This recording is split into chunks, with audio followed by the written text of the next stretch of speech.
Hello, everyone. I'm Rick Zeiser. I'm the Dean of Admission at the University of Hartford. And it is my great pleasure to be the first to welcome you to the 2021 University of Hartford Scholarship Competition. A few reminders before we get started. There's a Q&A box that you can use at any time to ask questions of the topic that you are listening to, or any questions about the process. And the Q&A box will always be monitored, and you'll get an answer quickly to your questions. In a few minutes, you'll be hearing from one of our undergraduate students who is a recent recipient of the full tuition scholarship, and what her life at UHart has been like, and what she remembers about participating in the scholarship competition. And finally, this is step one of three components of the scholarship competition. You will be interviewing with a faculty member in your area of interest or area of study if you've selected one, which, in addition to being the scholarship interview, will also give you a chance to talk to your interviewer, your professor, who you may in fact have as a classroom instructor if you decide to join us in the fall. Questions about your field of study. On the screen now, I am putting a small survey so that we can find out a little bit more about you. Take a minute and answer these questions, and then I'll report back on a few. By the way, you will also be writing a timed essay that will be submitted through our e-learning platform, Blackboard. And in the chat function, is the web address for the scholarship competition website, where you'll find out all the information that you need to navigate your way through the week. While you're completing the survey, let me tell you a little bit about yourselves. Yesterday, we had 11,966 applications for admission, nearly 12,000. Today, only 290 of you were invited and accepted our invitation to be part of the scholarship competition. So you can see that you are the finest and strongest students who have applied to the University of Hartford this year. Interestingly, the group that is here to participate in the competition is distributed among 47 different majors that we offer. Among you are future doctors, future CEOs, teachers, architects, engineers, nurses, psychologists, you name it. There are future leaders of our country that are in here today. Also, you come from all over the country. So whether you are Dylan St. James, who is from nearby Farmington, Connecticut, or Kieran Bentley, who is from Napaskiak, Alaska, he self-describes that as a bush community of 450 residents. Thalia Hubbard from Pacific Grove, California, which strikes me as a fabulous place to go with Thalia for spring break. Sarah Edelin from Wauwatosa, Wisconsin, or Adolfo Alejandro, who is from Caguas, Puerto Rico. So students from all over the country, near and far, are with us today, giving of their time and competing for a full tuition scholarship at the University of Hartford. Let's take a look at the results.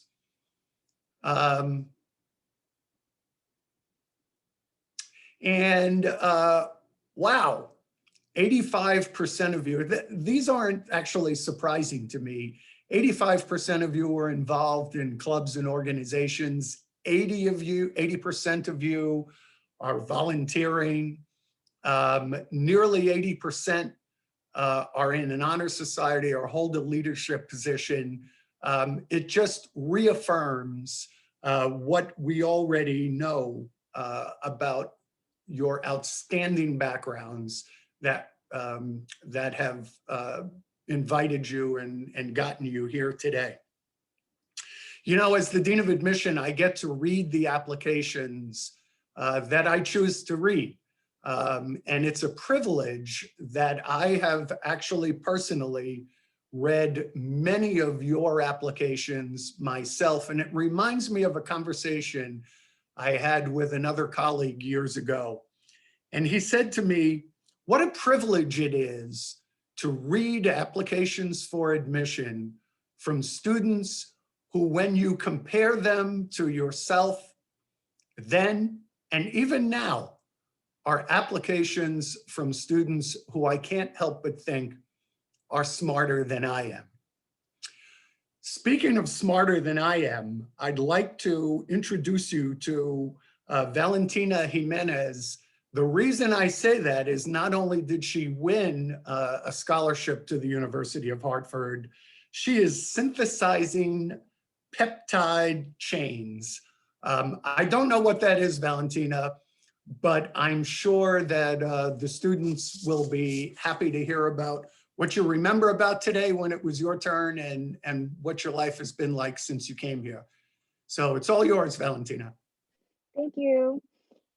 Hi, everyone. Good morning. My name is Valentina Jimenez, a junior studying biochemistry. I am a first-generation college student from Danbury CT, so shout out to the 203. Fun fact that is that I've actually changed my major 2 times before settling on what I am now. I remember when I attended the event, I was so excited to get to see what UHeart had in store. It was a different experience from any other college tour I attended, seeing as I got to speak to faculty and professors and really connect to them. It was interesting because it was the first interview I had ever had with a professional adult, but I pushed the nerves aside and was completely myself. I ended up choosing the University of Hartford because the size of the school was big enough for me to meet someone new every day, but also small enough where the professors and I could build a connection. And I always see one of my friends whenever I'm walking to and from class. I love how I have the ability to go to local restaurants and try the multitudes of food and culture around Hartford. There are museums, skating rinks, rose gardens, and so many activities to do off campus, as well as the 100 clubs on campus. UHeart has given me more opportunities than I could have ever imagined. I'm the vice president of the clubs and organizations on campus for the student government. My primary responsibility with that has been to empower our organizations and with the necessary tools and outreach to provide an excellent extracurricular experience for our student body. I'm a resident assistant, which has sharpened my interpersonal skills like crazy, and I've learned so much with problem solving. I also work in the research lab, as Dean Zeiser was saying, with Dr. Rastid, and I've been there since I was a sophomore.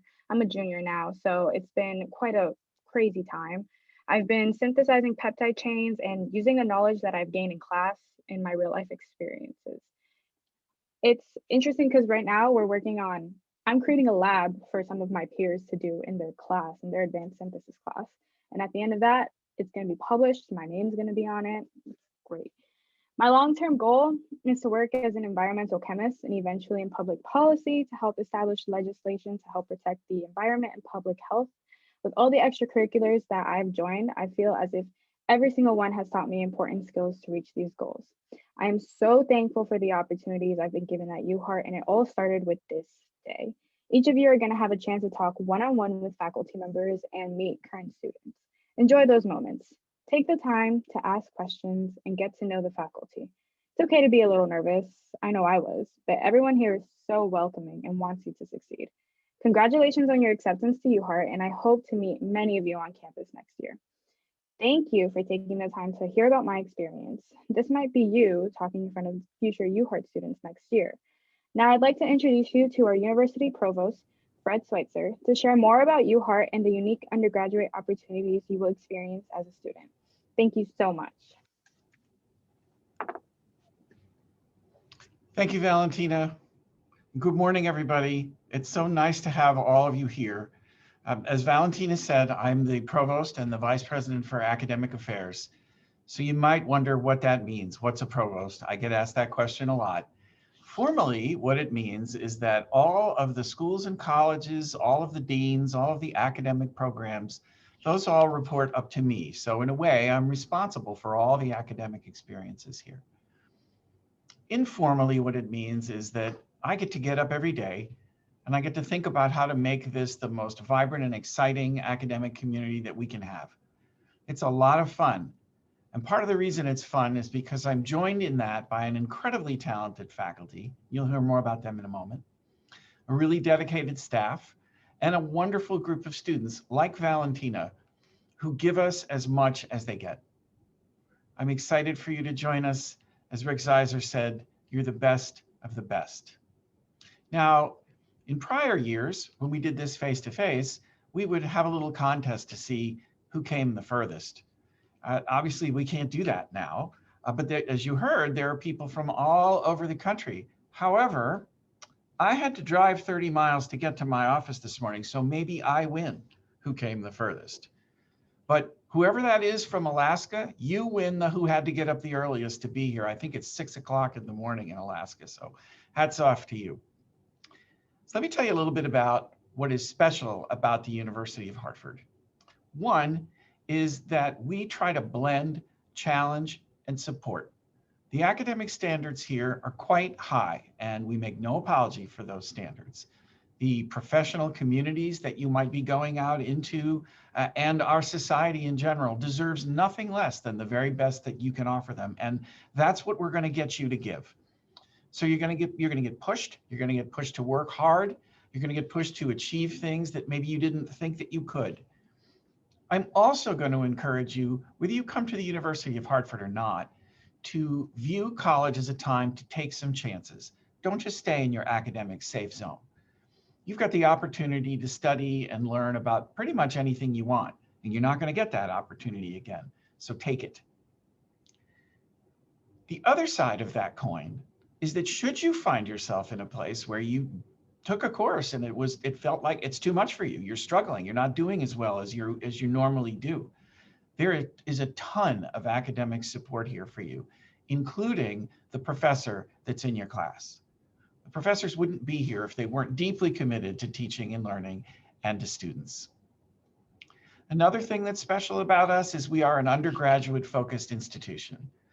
What that means is you have small classes. 50 students for us would be considered a big class. So small classes, lots of active learning, lots of individual attention from faculty members. Now we do have graduate programs here, and we're very proud of them. And they help us get a really great faculty because faculty enjoy working with graduate students. But all the faculty here not only embrace undergraduate teaching, they like it. It's why they're here.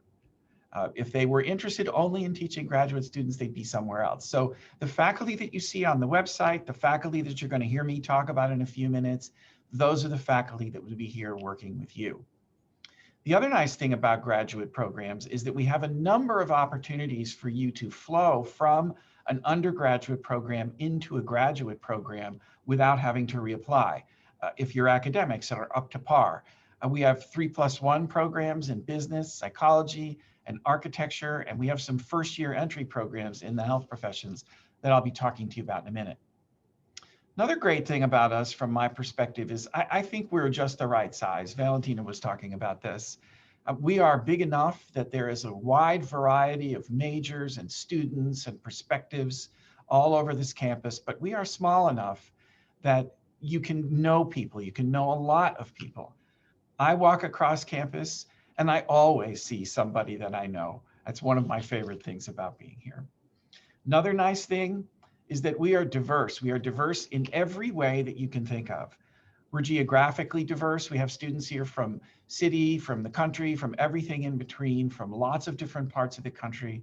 We're diverse in race. We're diverse in religion. We also are very diverse academically. Some schools have departments. We have entire colleges. So there's not a department of business. There's a school of business, the Barney School, that's accredited by AACSB, one of just a few hundred schools in the country that have that accreditation. The College of Engineering, Technology, and Architecture, or CETA, is the home of our new aerospace engineering and robotics program, and many, many others. We have a college that's devoted to health professions, including our newest offering of exercise science, which I understand some of you are interested in, and 3 of those first-year entry programs, physical therapy, prosthetics and orthotics, and occupational therapy, where you can be admitted here as a first-year student, and assuming that you're still interested in being a physical therapist or an occupational therapist when you're done, you'll be admitted immediately into the graduate program and be able to get started right away. All of our programs are designed for the 21st century.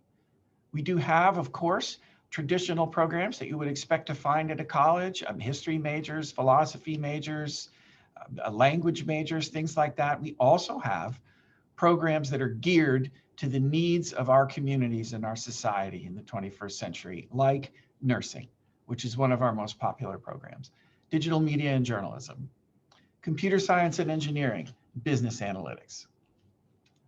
Now, if you come here, there are going to be a lot of opportunities for you as undergraduates that undergraduates at lots of institutions just don't get. And one of those opportunities, and Valentina referred to this a little bit, is for research, publication, presentation, and working on projects in collaboration with the community. So let me give you just a few specific examples. Angie Perez is a junior. She's a mechanical engineering major, and she's working with one of her faculty, Ivana Milanovic, on NASA-related research.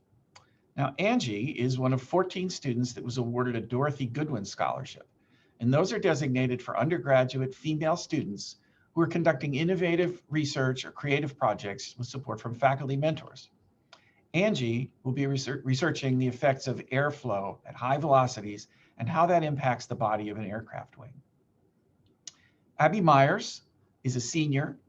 She's a biochemistry major, like Valentina, and she is working with Dr. Andrew Koob on a research project to find treatments for neurodegenerative disorders such as Alzheimer's disease. Mateo Ramirez Webster is a risk management and insurance major in the Barney School. And Mateo has co-authored an article with his professor, Ken Goldstein, on cybersecurity insurance. I will tell you, not very many undergraduates at very many schools get the opportunity to do that. The article is called Prevent, Respond, and Insure, and it was the lead article published in the Q420 Plus journal in 2020. Matt Glassoff is a student in our combined Bachelor of Science and DPT program, one of those that I was telling you about. He's working on a senior honors project with our Division I baseball team to help improve the team's batting performance. Now, turning to group projects, here's just one example. 5 of the students in our business school are currently working on a project for CVS Healthcare and Aetna. They're assessing the needs, affordability, and opportunities associated with providing healthcare programs, coverage, and services to minority and women-owned businesses in underserved communities with a focus on the greater Hartford area. And finally, in the College of Arts and Sciences, there's so much research going on that I couldn't possibly tell you about all of it, but let me tell you just a few things that undergraduates have been researching in that college. Breast cancer detection, osteoarthritis, the use of hypnosis to reduce pain, evaluation of substance abuse treatment programs, Parkinson's disease, making documentaries about Holocaust victims, the effects of marine pollution, hydrogen as an alternative fuel source, and electronic tracking of water flow in Connecticut waterways. And now I get to tell you some stories about our faculty. That is one of the great pleasures of being here and of having this be a right-sized institution, is that I know almost all the faculty here, and they are an impressive bunch. So here's just a few. Kiwan Soon is an assistant professor of electrical and computer engineering, and he's one of our most popular faculty members. Kiwan's research interests include machine learning, computer vision, and humanoid robotics. His work includes building robotics architecture based on artificial personality and manufacturing a human interactive robot. And you can find Kiwan in his lab working with our industrial robot, Baxter, and I'm 6'1", and Baxter is bigger than me. Colleen Munoz is an associate professor of health sciences, and she's known for her research in hydration science. Now, Colleen was just elected to a three-year term as president of the New England chapter of the American College of Sports Medicine. That's a great honor for her, and we're very proud of her. But more importantly to you, it connects her with opportunities for networking, internships, mentoring, and career exploration. Stefan Bullard is a professor of biology, and he is our disaster research expert. So you might imagine he's been busy lately. Stefan is the author of A Day-by-Day Chronicle of the 2013-16 Ebola outbreak, describing the daily progression of Ebola as it traveled across Africa, Europe, and the United States. It's one of the publisher's top-selling books on scientific research. And Stefan is hard at work on a manuscript about the COVID-19 pandemic.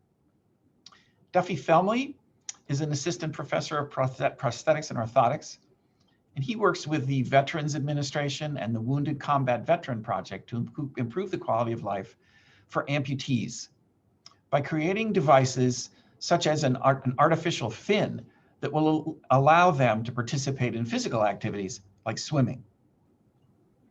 And finally, Catherine Owens directs our university interdisciplinary studies program, and she researches environmental issues, including marine debris.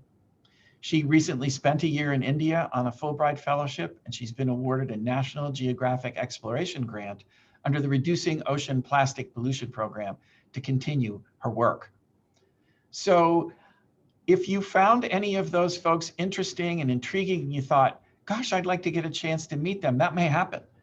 Because most of the people that I just talked to you about are going to be doing the interviews later on in the process. Now, if you come here, you are also going to benefit from some amazing new facilities. We've done a renovation of the business school that includes a wonderful room with a trading floor. We've redone our music recording studio. We have a beautiful new center for student success. These are all just in the last few years. Right now, we're conducting renovations in our science and engineering buildings. And we are also building the Hersey Center for Advanced Engineering and Health Professions. If you were here and saw the slides cycling through before, you saw a picture or two of the Hersey Center. It's going to be just an amazing place with state-of-the-art facilities for mechanical engineering, civil engineering, cybersecurity, Internet of Things, occupational therapy, physical therapy, nursing. Is really going to be fantastic. And that will be opening for business late summer. Finally, let me tell you a few student stories so you can start thinking that this could be you in just a few years.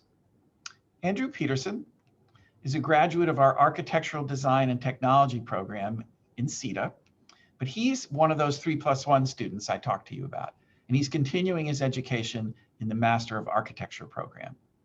During his undergraduate career, he earned a number of awards and recognitions for his design work, including a number of design awards from the Connecticut Green Building Council Association. And most recently, he was a first place winning design in the University of Hartford's bus stop competition. Stephen Root is a management major, and he's participating in a 4-credit internship remotely this coming summer with Amazon through the university's charitable giving project team. Now, that project began when the management at Amazon Fulfillment Center in Windsor, Connecticut, which is right near here, approached the university about creating student teams to develop a process for donating accumulated unsold third-party vendor returns to regional charities. And finally, here's kind of a cute story. Our recent graduates, Julia Peary from Barney and Kevin Windhauser from the College of Engineering, Technology, and Architecture, got together and started their own company. They saw an opportunity with the environmental emphasis to start a unique product, and they've come up with a wonderful design for a reusable straw called Use Me Life. So between their engineering and business acumen, they're off and running.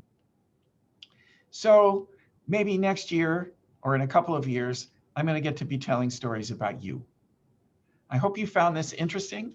We're at a really, really exciting point in our existence, but you're also at a really exciting point in your lives. And these couple of days, these are about you. So as other people have said to you, I want to encourage you to learn all you can about us, ask lots of questions, and have a really great experience. And finally, congratulations on your academic achievements, and thanks again for considering us. So now, it's my pleasure to introduce to you the director of our University Honors Program and a longtime colleague of mine, Dr. Don Jones. Don? Thank you, Fred. And I want to welcome all the parents and all the students who have come out on a busy Saturday to join us and learn more about the University of Hartford. I'll start by introducing myself, and then a colleague will introduce herself as the co-director of the program.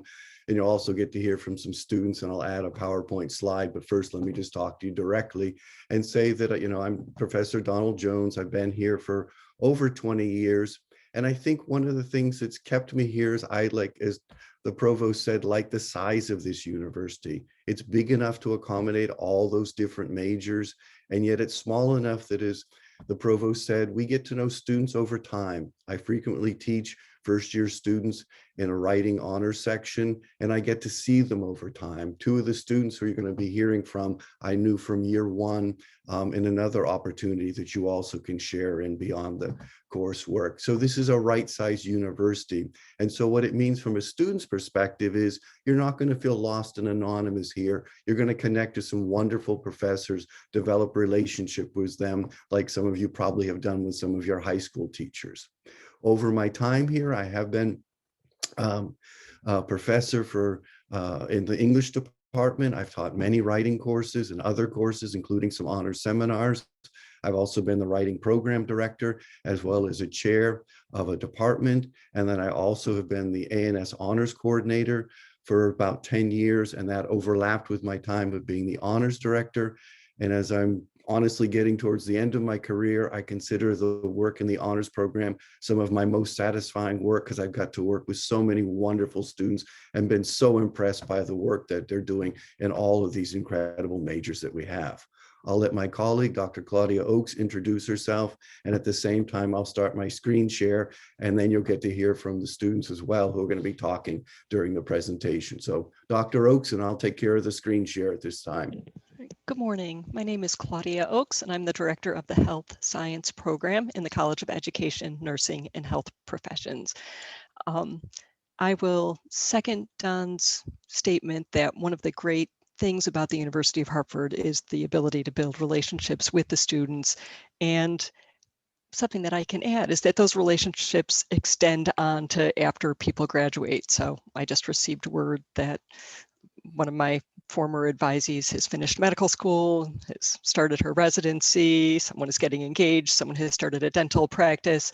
And part of the reason that it's so nice to be in touch with those students is that they come back and talk to our current students. So there are mentors and partnerships that are developed through your involvement with the university that extends for years beyond. So once a hawk, always a hawk is a statement that we often say, and it's really true. And it's part of the collegial family environment that we like at the university.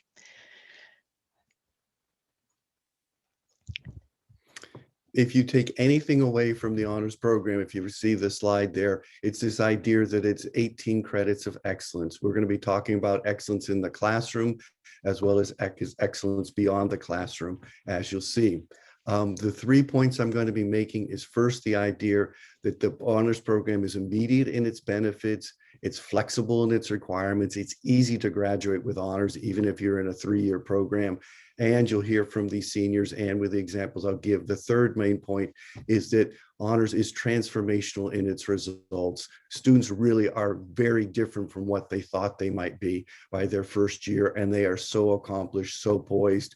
And they're also, as I like to say, just such great people, as you're going to see now with the 4 students who are going to introduce themselves. So the 4 students, can you please turn your mics and your audio on? Why don't you leave them on during the presentation and just introduce yourselves in the order as you see on the screen there, starting with Jake, and then talk about your college and your major, and maybe what's one thing that drew you to your major, or one thing you really like about your major. So Jake, if you want to just do that quick introduction, please. Sure. So hi, everybody. I'm Jake. I'm part of the Arts and Science College here at University of Hartford, and I'm a bio major as well as a chem minor.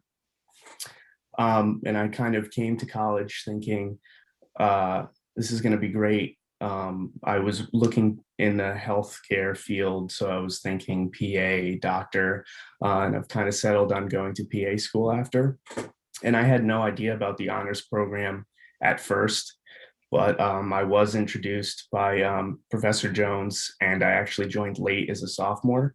And I've been able to fit in everything, and it's been great so far. I'm so happy I've had the opportunity.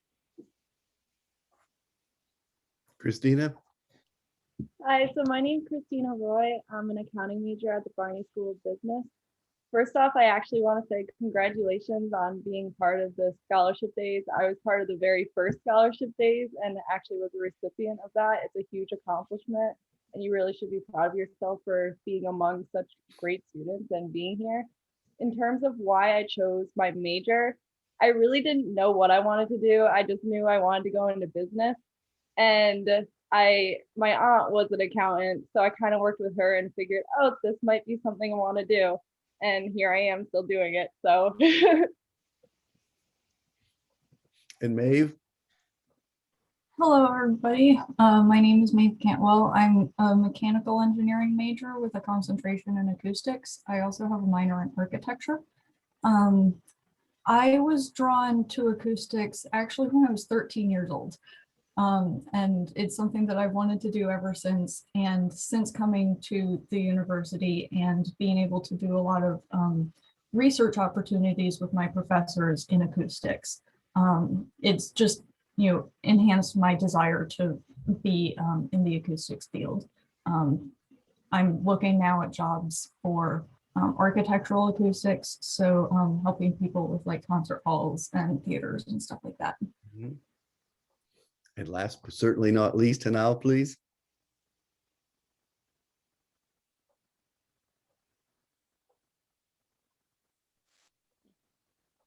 Can you guys hear me? Yes, go ahead now, we can. Yeah. Hi, my name is Hanal. I'm a senior. My major is health science pre-medical. So something that kind of drew me towards that major, I actually, when I applied to university, I started as a biology major, but I wanted to do a lot more clinical and learn more in the healthcare field. Both of my sisters are actually in the medical field as well.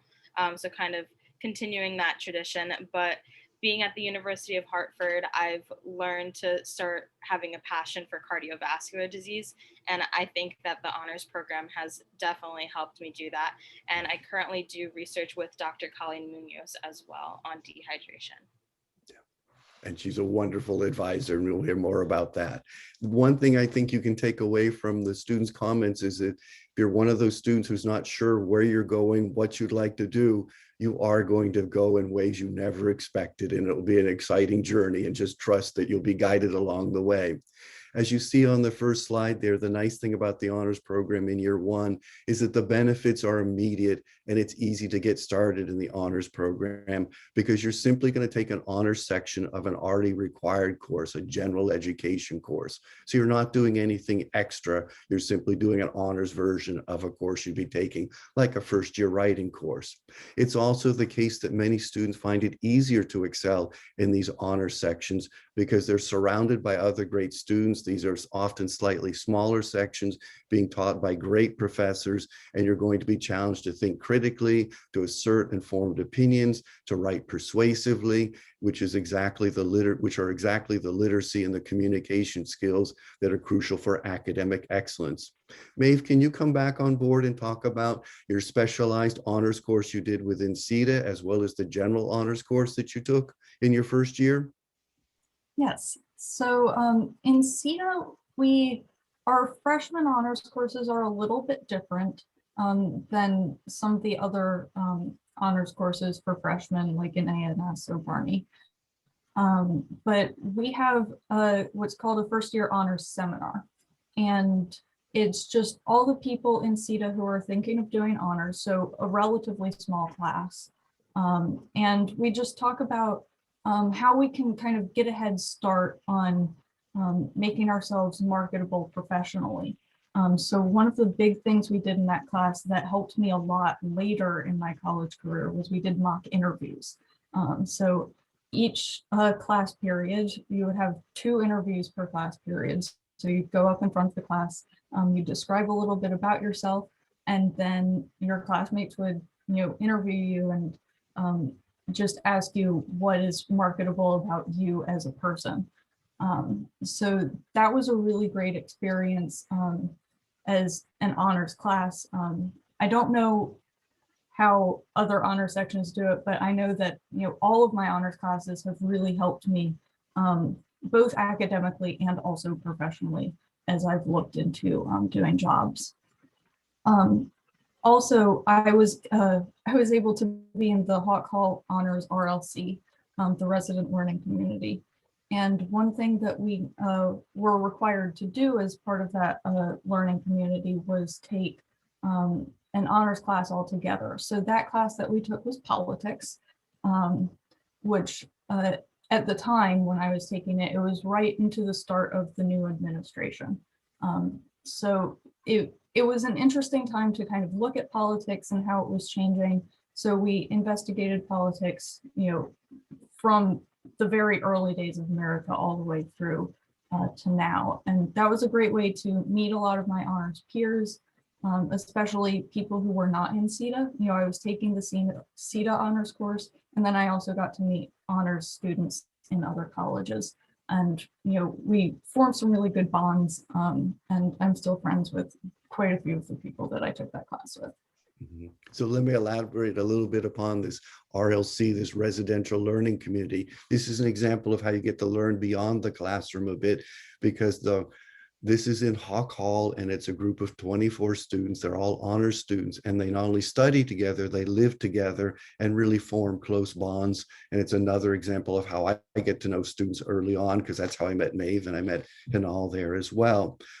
It's only one example of the 8 different RLCs. There are others, such as one on leadership that's good for education and business students.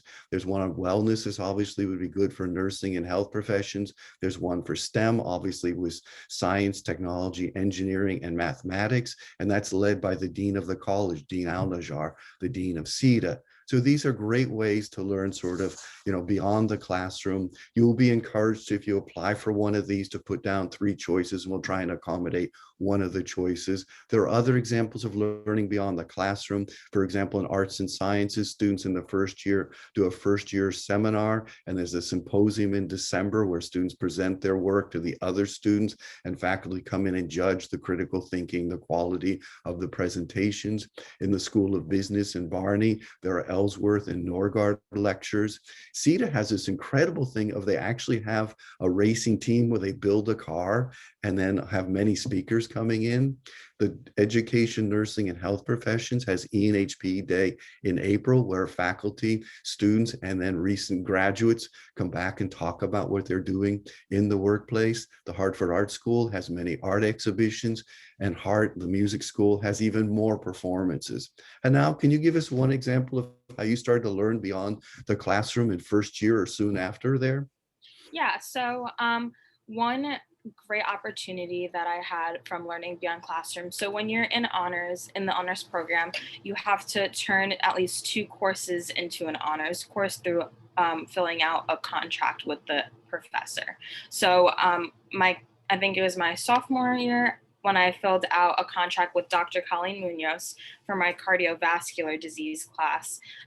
We decided that in order to make that course honors, I would attend a cardiovascular disease conference for 2 days within the city of Hartford. So that allowed me to make various connections with healthcare professionals, and one in particular, Dr. Felice Heller, who I researched prior to attending the conference, and I actually got the chance to interview her. She is a pediatric cardiologist.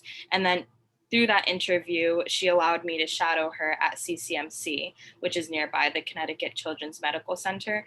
And to this day, we still email back and forth. And whenever I need to interview someone, she's more than happy to sit down and chat and do presentations with me, and also offered to allow me to shadow her if I do want more experience in the field. So there's a good example then of how students just have these wonderful experiences, both within the classroom, beyond. And I'll repeat, the honors program has immediate benefits in year one. Now, if we look at years 2 and 3, Dr. Oakes will talk about your experience that you'll have then. Thank you. So the interesting things about years 2 and 3 is that for each of the colleges, the requirements are a little bit different because the colleges are so different. And to me, that's a great feature of the honors program because we recognize that we need to tailor it to meet the needs of people across the university. So in some colleges, students take Honors 300 seminars, which are really interesting interdisciplinary seminars on topics like the Supreme Court, entrepreneurship, globalization. We're working on developing a new seminar next year about diversity, equity, and inclusion. So topics that are important to know about, and we like to bring a diverse group of students in to think about these topics from many different points of view. Jake, did you want to talk a little bit about your experience in an Honors 300 seminar, please? Yeah, absolutely. It'd be my pleasure. I actually took an Honors 300 course with Dr. Pence, and it was Science and Public Policy. And it was one of my most interesting, like one of the best classes that I've gotten to take. And what's good with the Honors 300 courses is it's almost student run. It's very like the class is very discussion based. So you're able to bring a lot of your own thoughts to the table, and that might guide one class one way and another class a completely different way. And that might sound overwhelming, like, oh, you have to bring more to the table in these honors classes, but it's truly it's very rewarding because you kind of get to learn about the things that you are interested in, and you get to guide the class. So it's been great. Thanks. And I'm going to ask Christina to talk about an honors contract, but first I just want to talk about what that means. An honors contract means that you take a standard course, but you do something above and beyond what everybody else in the course is doing in order to earn honors credit. And as Jake said, it's a nice way to learn more about something that you really care about. Christina, do you want to talk about an honors contract that you've done? Sure. So this one in particular wasn't for my major, but it was something I was still very interested in, and that was psychology. I wanted to go into psychology, but ended up not choosing it because I was choosing more of a business path. So this allowed me to really dive deeper into that subject without actually focusing all my studies onto it. And what me and the professor ended up choosing to do was super interesting. And we wanted to do a field study as well as an essay. So the way that we did this is we agreed that I would go and visit an abandoned asylum in Connecticut and then document my experience, put it into an essay, create a brochure, which we ended up giving to the historian society there, and then present about it to the class. And it was such an overwhelming but amazing experience to be able to go to this asylum. And if I didn't do that honors contract, or if I didn't get to be even part of the honors program, I probably wouldn't have had the opportunity to visit such a unique place. Well, thank you. And that is a great example because, college is not just a time of narrowly focusing only on your major. It's a time to expand your thinking about all kinds of different things. And that's a really good example. So thanks. Just so everybody knows, the honors program does not take over your life at the university. And we like to make clear that it's 18 credits to complete the honors requirements, which you can do in 6 semesters. So for the average student who is here for 8 semesters, that leaves them 2 semesters to be able to do things like a study abroad experience or an internship where you don't need to worry that you are going to do the honors program at the exclusion of other opportunities. Christina, did you want to talk a little bit about an internship that you had done? Sure. So actually, in my second year, I'm in the 3+1 program, so my grades are a little weird. I'm more based off of years. And my second year at the university, I was accepted as an auditor at a small firm in Glastonbury. So I actually took on a 40-hour full-time job during the busy season at this accounting firm. And this was in addition to taking night classes and then the honors program. But what was nice is because of the way things worked out, I was able to take that semester off and not have to do an honors contract or honors class, but I'm still on track to graduate with honors, even though I took that entire semester off. And another nice thing is I'm actually doing a second internship with the same company. And this is in addition to doing my honors thesis, the 3+1 program, and a second job. So I can assure you that although the honors program may sound very overwhelming, once you're into it and get a routine down, it really is not that bad. And you can do a whole bunch of stuff and not have it overtake your life. Well, I will say here that Dr. Jones and I frequently have this conversation that we get to work with some of the people at the university who are the best at time management and multitasking, because our students in the honors program are never just in the honors program. They're everywhere on campus. Many RAs in the group, many involved in other extracurricular activities, and people who are forging their path in all sorts of different ways, which makes it a great group of people to work with.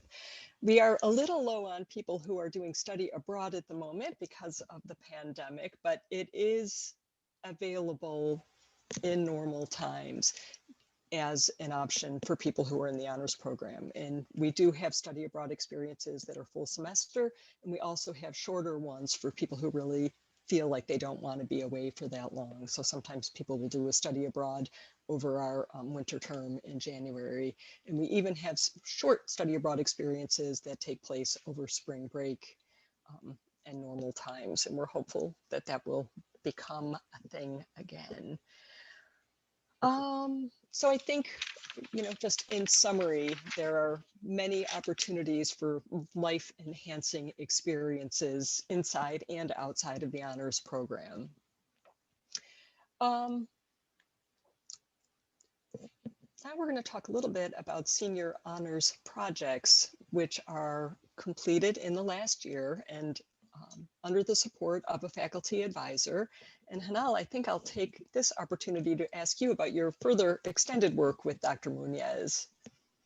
Yes, of course. Thank you, Dr. Oakes. So as I said before, I am currently doing my honors project with Dr. Colleen Munoz. We're using her research on dehydration to further study the relationship between water intake and circulating apelin, which is a hormone within your body. So in doing so, we are trying to offset and reduce the risks of developing chronic diseases. And with all of the things going on, such as the pandemic, and then the cost of medications, the simpleness of just drinking water and activating this hormone can really help individuals further their health as they age. So I think it's a great opportunity. I know that Dr. Munoz and I regularly communicate. And again, like Christina said, a lot of people go into the honors program overwhelmed, thinking that it is a lot. But I think once you get the rhythm down and have yourself organized, it is not as much as you would think. And it's a really great experience. Thanks. And I think the other point is that, this project evolved from earlier work you had done with Dr. Muñez. And I think a lot of students everyone's going to talk about their senior project, but I'm curious to hear how many of you, found that the seed was planted in your sophomore or junior year, and this project is an extension of that. So Maeve, did you want to go next? Sure, I can talk a little bit about my honors project. So I completed my project last semester, and I was working with Dr. Christopher Jashinsky, who's one of our newer acoustics faculty members, working on understanding how acoustics work in concert halls. So what I did was, because of the pandemic and you can't really go to a lot of places, I made computer models of the different concert halls.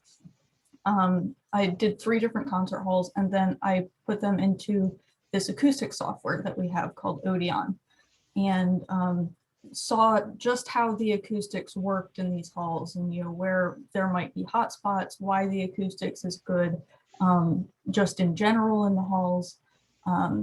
And that what I did is I also created oralization. So I put like a listener in different parts of the hall, and then played a recording of some music. And you can actually hear what it would sound like to sit in that seat in a concert hall. And my research will be used for future research studies intended to understand how people hear and how that's related to what they see. That is, sounds like graduate level work to me, and really interesting work that you're doing. Thank you. Christina, did you want to talk a little bit about your senior project? Sure. So I actually partnered up with one of my professors in Barney, and we are looking at how COVID-19 has impacted the use of non-GAAP procedures in accounting. And I know that that sounds like a bunch of jibber jabber, but essentially what it is when a company, for example, will say, okay, we should have had this much revenue, but our revenue decreased by this much because of the pandemic. But had the pandemic not happened, we would have had that other revenue level.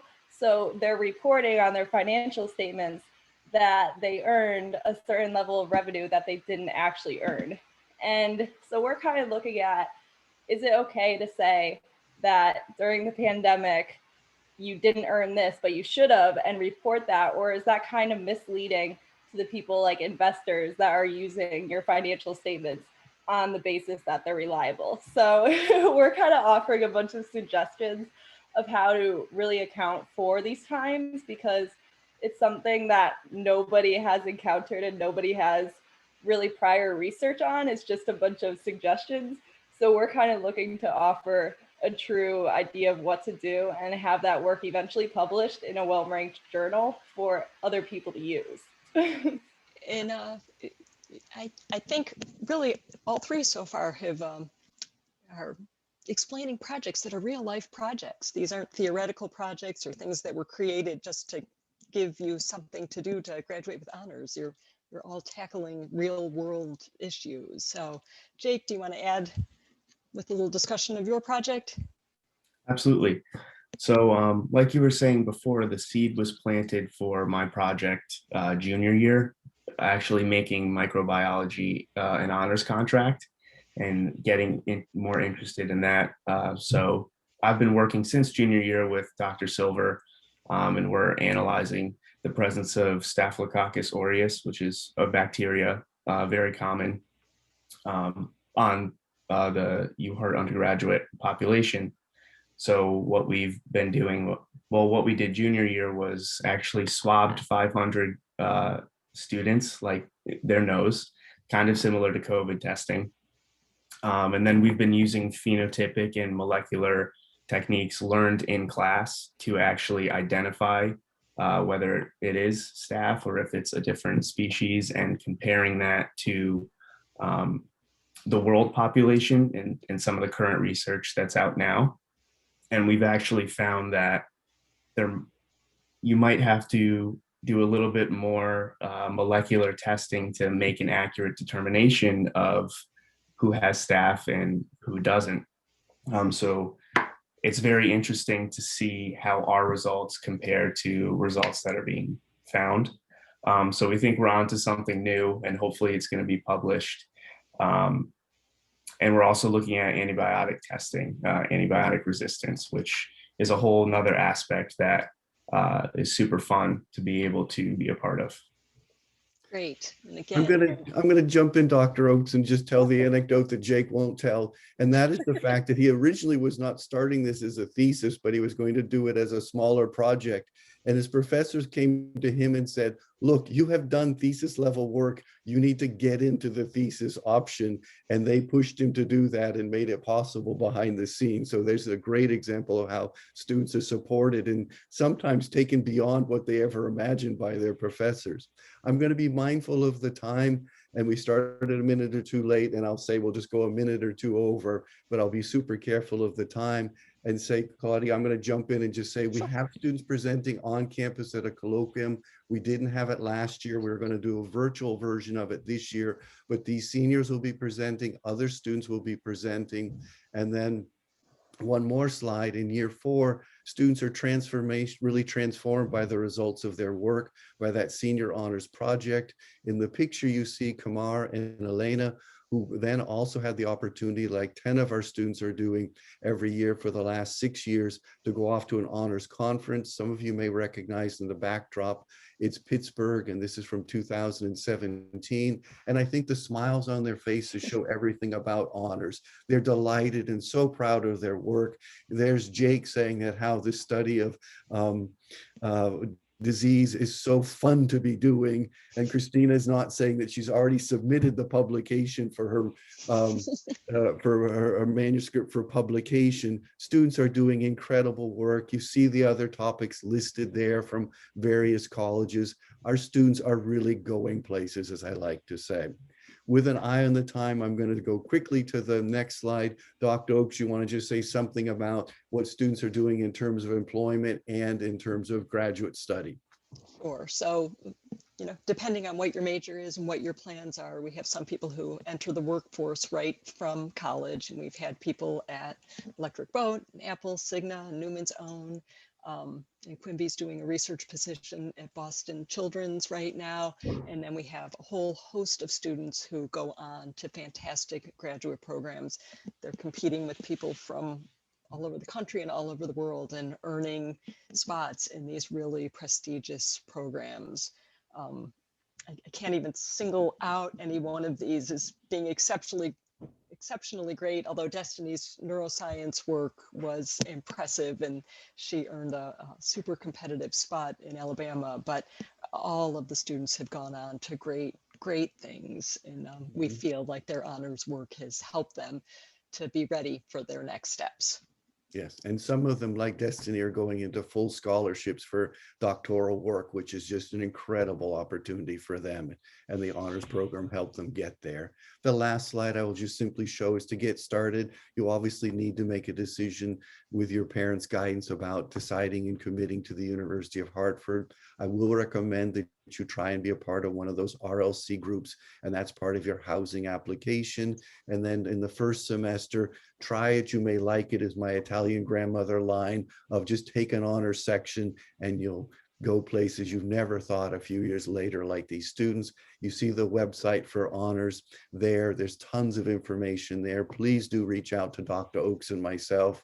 And if you would like to hear more from the students, Hanal's going to be joining us in a breakout room at 11. So I'm going to stop my screen share and let the provost or someone else just close the entire session, who will be available for Q&A in one of those breakout rooms.